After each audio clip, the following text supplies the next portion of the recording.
Berbagai macam jenis pohon hias jumbo asal Kediri, Jawa Timur, turut menghijaukan proyek pembangunan Ibu Kota Nusantara atau IKN Nusantara di Kalimantan Timur yang kini tengah dikebut.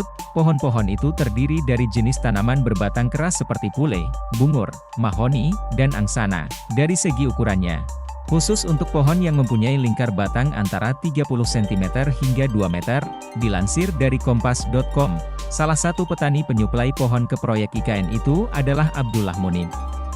38 tahun, warga Dusun Sumbernongko, Desa Ngreco, Kecamatan Kandat, Kabupaten Kediri. Munib mengatakan, keterlibatannya di proyek tersebut sudah berlangsung sejak 2022, sejak saat itu, sudah lebih dari 20 kali dirinya mengirim aneka macam pohon jumbo ke lokasi proyek IKN. Pengiriman dari Kediri itu dilakukannya menggunakan sebuah armada besar, yaitu truk fuso, sebab ukuran batang pohon cukup besar dan panjang.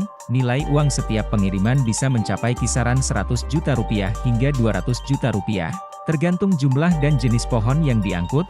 Kebetulan, pohon pule atau nama botaninya Alstonia scolaris merupakan jenis pohon paling banyak diminati, sehingga paling banyak permintaannya. Pohon yang banyak ditemui di Pulau Jawa maupun Sumatera itu dipilih karena mempunyai karakter tampilan batang yang eksotis.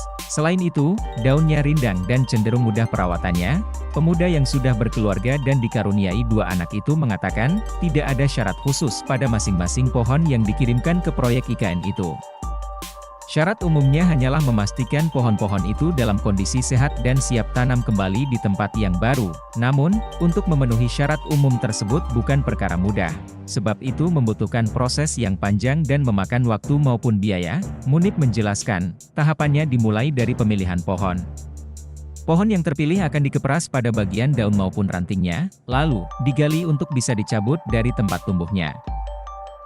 Setelah itu dilakukan karantina, ujar pemuda yang telah menjalani profesinya sejak tahun 2017 ini. Istilah karantina itu merujuk pada serangkaian perawatan yang bertujuan untuk penumbuhan akar baru maupun tunas, yaitu, pohon yang baru dicabut itu kemudian dikumpulkan di sebuah lahan untuk beberapa waktu, lalu ditanam lagi di lahan karantina itu hingga mulai banyak daunnya. Proses tersebut membutuhkan waktu setidaknya 4-5 bulan lamanya. Semakin lama waktunya maka bagus untuk pertumbuhannya. Banyaknya permintaan itu membuat Munib sempat kelabakan. Apalagi saat stok pohon yang dimilikinya tidak mencukupi permintaan, sehingga ia kerap kali harus berburu pohon hingga keluar kota maupun menggunakan koneksinya sesama petani tanaman hias untuk mencukupinya. Atas pengalamannya itu, selain mengandalkan tanamannya sendiri, dia juga menumpuk stok sebanyak-banyaknya, sehingga, untuk bisa menampungnya, dia memperluas lahannya dengan cara menyewa. Munib enggan menyebut jumlah pasti omset yang didapatnya.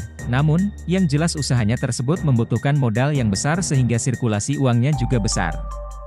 Manfaat ekonomis dari pengiriman pohon ke proyek IKN itu tidak hanya dinikmati Munib seorang diri, keuntungannya itu juga mengalir pada orang yang terkait dengan bisnisnya, termasuk para pekerjanya yang mencapai puluhan orang. Para pekerjanya itu berasal dari bidang perburuan bahan, tempat karantina, hingga bidang transportasi pohon.